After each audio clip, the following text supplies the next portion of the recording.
Welcome to Reflective Fashion Production. It's Fantastic Friday. Okay, it's important to have a positive affirmation and mental check in, and this is supposedly my weekly with you. If you're just scrolling through, hey, my name is Monica. If you're back from our last chat, hey, I hope you're doing fabulous, being focused and moving forward. I know it has definitely been a minute, and I'm actually on lunch right now.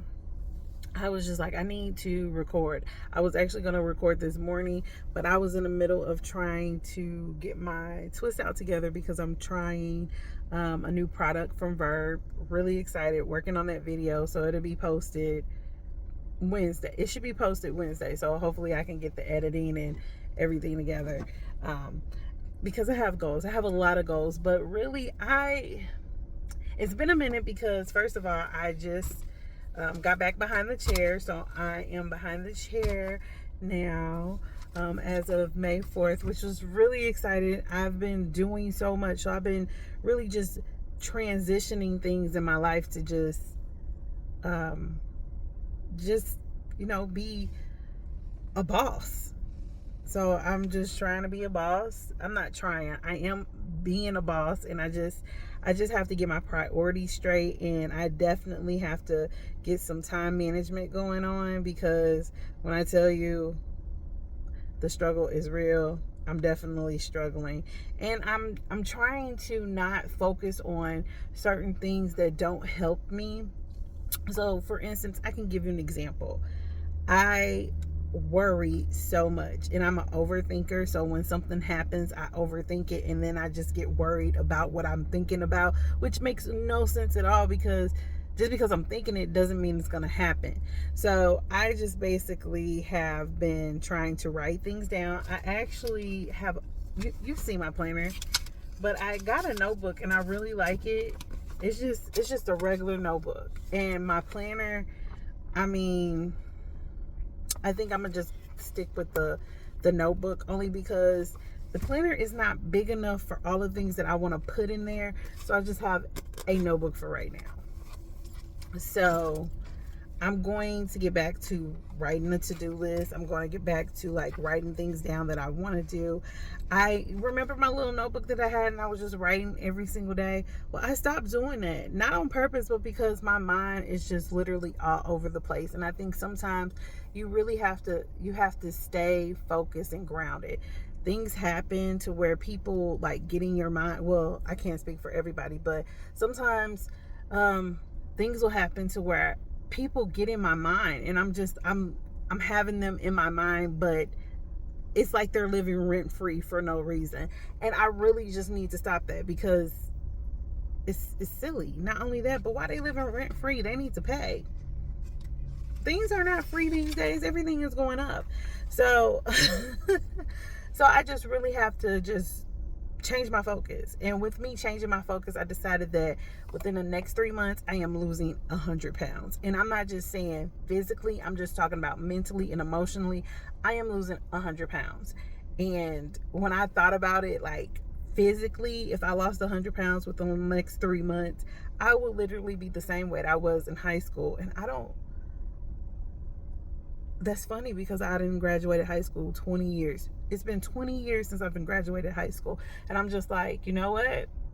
No, you can't be the same size that you were in high school. That'll be interesting, but that just doesn't work. My head is like big. I got a big ass head. So I'll be walking funny because, my body's small and I got this big head. I don't even know how I did it in high school because I feel like my head was still big, but my face is a little bit fuller.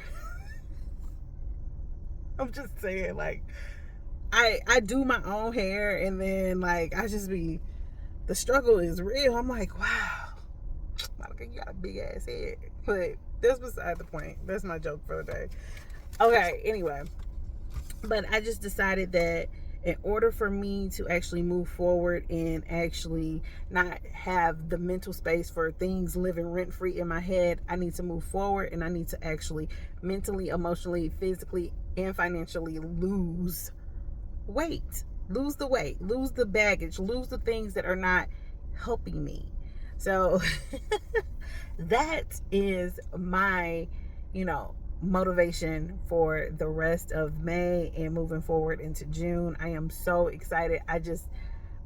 There's so many things that are happening and taking place. I want to elaborate. I have been working on topics for a podcast, and when I tell you working on topics, seriously, I am going to put one out this weekend, and it's just basically about what I'm talking about, just holding myself accountable, because I feel like just within the last few months, I've noticed that we don't really hold each other accountable, let alone hold ourselves.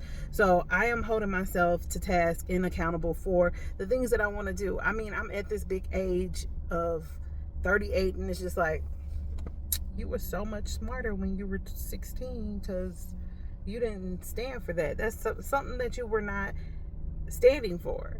And I just feel like, the things that the mindset and the goals that I had when I was 16 are a lot different from me being 38, and I'm a mother. So those things make it's different. It's different from the mindset of a 16-year-old to a mindset of a 38-year-old, and being a mother at that, just being a parent. And yes, I'm a single parent, but I don't want to say, oh, I'm a single parent, and throw that out there, because of the fact that a lot of people, they like wear that as a blanket. And I just feel like you put yourself in that position. And I know some people are going to be like, why would you say? But it's true. Like, the decisions that I've made have put me in the position to where I am a single mother. And now it's time for me to make sure that I'm making decisions for myself and my child, so that we can move forward and she doesn't make the same mistakes that I made. So, I mean, those are things that I literally think about. Not only that, but I am in therapy, and I just feel like everybody should take the time to go to therapy and really just explore everything from childhood to adulthood, to the decisions you make, to what you think about, and have your therapist hold you accountable. What's so funny is that I really was working on a podcast to break down the interview that Amanda Seales had with Shannon Sharp on Club Shay Shay, and I was like, I'm not doing that.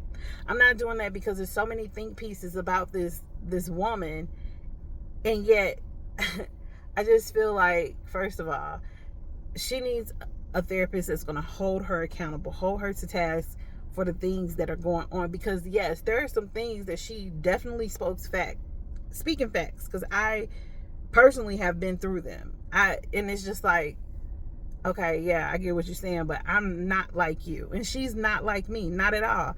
But at the same time, like, when are you going to stand up and say, okay, well, maybe that was me? And I definitely get where she was coming from about the teacher, because I had a teacher like that, and it was annoying, because it's just like, when you want to learn and you're there to learn and grow, and your teacher is either doing some crazy stuff by like giving you a spelling test and spelling the words wrong after she didn't spell it because she forgot that she giving you a test, like, lady, what is wrong with you? But that's beside the point, and that's a whole nother topic to talk about.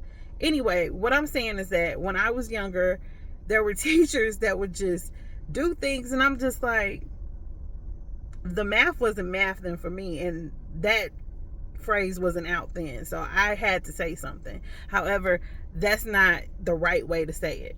Was someone there to say, hey, Monica, you don't talk to your teacher like that? No, my dad beat my butt. He beat my butt, and we don't even do that for these children today. These children are disrespectful, they're rude, they're all over the place. But that's beside the point. That's not what I'm talking about. I am talking about just holding yourself accountable, holding others accountable. When you see them doing something, say something. I mean, yes, sometimes if you see something, you definitely should probably look the other way. But sometimes it's important to, stand on business and be like, that's not cool. Because if you're feeling the type of way about something that's happened, you don't know if the next person is feeling the same way. And this person needs to be held accountable. Better yet, great example, Puff Daddy. And I'm calling him Puff Daddy because he was Puff Daddy when I was growing up, and then he changed his name to Diddy. But I just feel as if a long time ago, if somebody definitely held that man accountable for the first incident that happened, we wouldn't be here. Not only that, but there are so many things that, we as people, tend to hold on to, and we have insecurities, and people do definitely feed off of insecurities, and there are things that, you have no control over, but you do have control over yourself and holding yourself accountable. I definitely believe that. I definitely believe there are things that happen to where it's just like you may have a hard time, but you have to make the decision whether or not, if you want it or not. It's funny. It's just as if it's like a double-edged sword. Good or evil. Which one do you want? Treat people how you want to be treated, or do you want to treat people how they treat you? Woo, that's funny. That's so funny, because when you treat people how you want to be treated, it's just as if they're like not paying attention. But then when you treat them like they treat you, it's a problem. But this is exactly how you treat me. You treat me as if I don't exist. So I'm giving you the same thing that you've given me. I'm meeting your energy. I'm matching your energy. Like, what's really good. But it's funny. Like, if you take the time to think about it, and you take the time to just really just analyze what's going on around you, and who's around you, and who's in your corner, and who's in your circle, it will, make a really big difference. So that was a lot. Anyway, I'm just saying that it's a lot going on, and I'm excited for the transition. I'm excited for things to take place. I'm just so excited for everything, and you will definitely see more Fantastic Fridays. Hopefully when I post this, it doesn't take all day. You get it at night, because normally when I post in the morning, just to give you that motivation. Woo, it's Fantastic Friday. Definitely keep it up, because I started Fantastic Friday a couple of years ago, and it was just to help me because I was having a hard time. Like, I was just struggling with a lot of things, and it was hard for me. But everybody has some type of struggle. Everybody has some type of thing that they kind of like fight. And, sometimes they tell the wrong people, and the wrong people may bring them down as they're trying to fight. And I definitely can tell you, I have been through that, and now I'm going through this healing journey, and it feels good because it's just like I am aware of certain things, and I can see certain things, and people say things to me, and I'm just like, it takes me a minute, because it's just like, it's not what you say, it's how you say it, and how you say it definitely does make a difference in how people perceive you. And it's so funny that I'm talking about this, but certain people may perceive me in a way that they just don't like me. And when I was younger, that would be like, oh my God, why don't you like me? Oh my God, I have to really just, everybody has to like me. Now it's more like, I really don't care. That is stressful. And I'm too grown for that. The number one killer for people is stress. Is a silent killer. Because you're stressed about something that has nothing to do with you. That's their problem. If you don't like me, so what? Like, my intentions are to just make sure that everybody is healthy and happy and moving good, feeling good, being motivated, taking care of themselves. That's my intention.